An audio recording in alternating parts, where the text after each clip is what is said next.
जी नमस्कार, मैं डॉक्टर राहुल कुमार। आज हम लोग डिस्कस करने जा रहे हैं क्रोनिक किडनी डिजीज के पेशेंट के बारे में कि एक्यूट किडनी इंजरी और क्रोनिक किडनी डिजीज में क्या डिफरेंस है।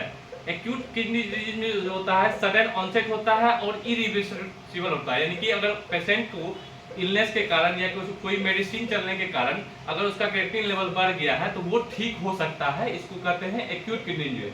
और क्रोनिक किडनी डिजीज में जो होता है कि ये इरिवर्सिबल होता है, अगर ये ग्रेजुअली शुरू होता है, धीरे धीरे शुरू होता है और लंबे समय तक मंथ और ईयर तक चलता है तो इसको हम क्रोनिक किडनी डिजीज कहते हैं। हमारे साथ सत्यनारायण पाठक जी हैं। सत्यनारायण जी कैसे हैं? ठीक है, पहले से सुधार है ना आप में? अच्छा, तो इसमें जो है क्रोनिक किडनी डिजीज के पेशेंट में क्या होता है कि ब्लड प्रेशर बढ़ जाता है। तो ब्लड प्रेशर बढ़ता है तो क्या क्या दवाई दिया जाता है इसके बारे में हम लोग अभी डिस्कस करेंगे। तो क्रोनिक किडनी डिजीज के पेशेंट में क्या क्या मेडिसिन देते हैं छोटू? आर्कामिसन हो गया, हाँ, एंडोडीपी, हाँ, टेल्मिसार्टन, ये टेल्माफोर्टिन हाँ, और टेल्माफोर्टिन नहीं देते हैं। टेल्मिसा हाँ, एंजियोटेंसिन रिसेप्टर जो है इसको अवॉइड करना है क्योंकि ये नेफ्रोटॉक्सिसिटी कराता है। ये क्या करेगा, क्रिएटिनिन लेवल को और बढ़ा देगा। तो हम लोग जो ड्रग देंगे सीसीबी का क्या फुल फॉर्म होता है? Calcium channel blocker. Calcium channel blocker में क्या क्या दवाई आता है? निफेडिपिन देते हैं ना। तो निफेडिपिन कितना एमजी तक दे सकते हो?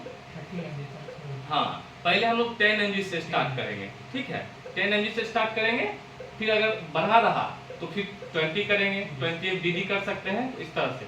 क्लिनिडिपिन, एक क्लिनिडिपिन होता है, क्लिनिडिपिन भी टैबलेट जो है 10 mg से शुरू करते हैं, ठीक है, 10 mg। फिर 10 mg से नहीं हुआ तो फिर उसको बीडी करते हैं, ठीक है।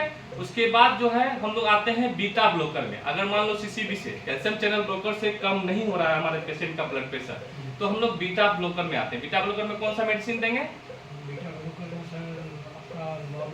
नहीं, मेटोप्रोलोल। हाँ, मेटोप्रोलोल जो है हम लोग 25 mg से शुरू करेंगे और 50 mg, फिर 100 mg तक भी हम लोग जाएंगे। अगर इससे भी नहीं होता है हमारे पेशेंट का ब्लड प्रेशर कंट्रोल तो हम लोग क्या जाएंगे, सेंट्रली एक्टिंग ड्रग में।